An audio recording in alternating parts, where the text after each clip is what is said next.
Hello viewers, welcome to IT System Admin and Information Technology Learning tutorial channel for you.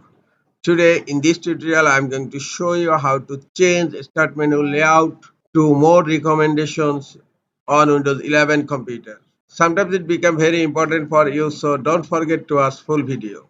To change start menu layout to more recommendations on Windows 11 computer, click on start menu, go to settings.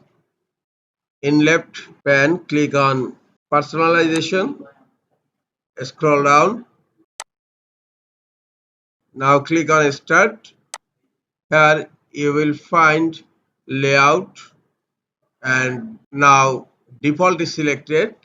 Here you will find another layout on right corner, more recommendations. Just click the radio button on more recommendations. Now I am going to check. Click on start menu.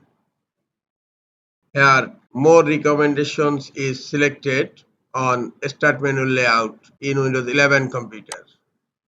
This is all for today. Hope this tutorial is helpful for you. Keep watching for next tutorial. Thank you very much.